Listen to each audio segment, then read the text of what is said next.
Bonjour, je m'appelle Léo, j'ai 13 ans et je viens rendre visite à ma petite sœur. Bonjour, je m'appelle Rose, j'ai 7 ans et je viens voir mon petit frère à l'hôpital. Bonjour Léo, bonjour Rose. Je m'appelle Marion. C'est moi qui vais vous accompagner pour cette visite. Ici, nous sommes à l'hôpital Necker, où ton frère et ta sœur sont hospitalisés. C'est où l'hôpital Necker? L'hôpital Necker se trouve à Paris. C'est ici, pas loin de la Tour Eiffel. Mais c'est quoi l'hôpital Necker? Il s'agit d'un hôpital où les docteurs et les infirmiers et infirmières ont l'habitude de soigner les enfants. Tu sais, ton frère ou ta sœur sont dans un service de l'hôpital qui s'appelle la réanimation. C'est quoi la réanimation? La réanimation, c'est le service de l'hôpital où l'on va quand on est très malade, que c'est grave, et que cela ne peut pas être soigné par ton docteur habituel. Souvent, on est hospitalisé en réanimation en urgence et cela n'était pas prévu. Ouh là là, ça fait peur ce que tu dis.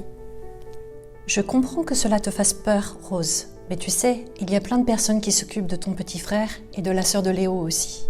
Comme par exemple des docteurs, des infirmiers, des aides-soignants, des psychologues et bien d'autres encore. Avant d'y aller, je vais vous expliquer comment ça va se passer. Je te rassure, tu seras accompagné de tes parents. Pour commencer, il faudra sonner à l'entrée de la réanimation pour nous prévenir de ton arrivée. Et quelqu'un de l'équipe viendra te voir et discuter avec toi et tes parents. Et si j'ai peur ou que je n'ai plus envie d'aller voir mon petit frère, est-ce que maman et papa vont m'en vouloir? Est-ce qu'ils vont être déçus? Pas du tout, tu fais comme tu veux, c'est toi qui décides. Si tu ne veux plus entrer dans la chambre de ton petit frère, tu en as le droit, tu peux changer d'avis à tout moment, personne ne t'en voudra. Et après, il se passe quoi? Avant de rentrer dans la chambre de ta sœur, tu vas te laver les mains, mettre un masque et une blouse. Ensuite, nous allons t'accompagner dans la chambre de ta sœur. Ta sœur est dans une chambre pour elle, elle est allongée dans un lit. Elle est reliée à plusieurs machines comme un scope pour la surveiller, des perfusions pour lui donner les médicaments, un respirateur pour l'aider à respirer. N'hésite pas à poser des questions. Pourquoi elle n'est pas comme d'habitude? Avec la maladie ou les médicaments, tu peux la trouver changée. Elle peut avoir grossi ou maigri. Elle n'est pas comme d'habitude.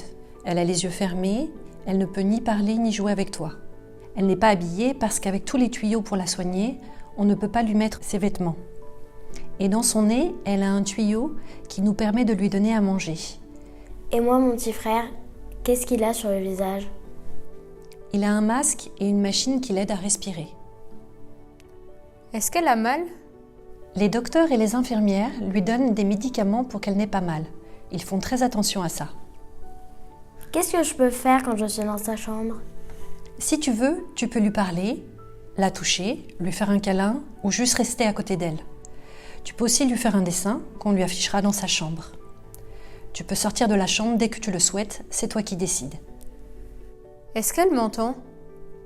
Oui, elle peut t'entendre, même si elle a les yeux fermés et ne bouge pas. Mais elle a quoi comme maladie, ma sœur? C'est une très bonne question. Ce sont tes parents et les docteurs qui vont t'expliquer. Sache que toute l'équipe s'occupe bien d'elle. Est-ce que je peux attraper sa maladie? Non, tu ne peux pas attraper sa maladie, ni même papa et maman. Est-ce que c'est de ma faute s'il est malade? Mais non, pas du tout. Souvent, les frères et sœurs pensent que c'est de leur faute, parce qu'ils se sont disputés ou qu'ils ont fait des bêtises. Mais je t'assure, les mauvaises pensées et les bêtises ne rendent pas les gens malades. Quand on vient voir son frère ou sa sœur à l'hôpital, c'est normal de ressentir plein d'émotions différentes. On peut se sentir inquiet et triste qu'il soit en réanimation. On peut être en colère parce que c'est pas juste qu'il soit très malade. On peut se sentir jaloux que maman et papa soient souvent à l'hôpital auprès de lui. Mais on peut aussi être impatient, content et rassuré de le voir. Si tu as des questions, n'hésite pas à les poser à tes parents ou aux soignants de la réanimation. Toute l'équipe est là pour t'accueillir.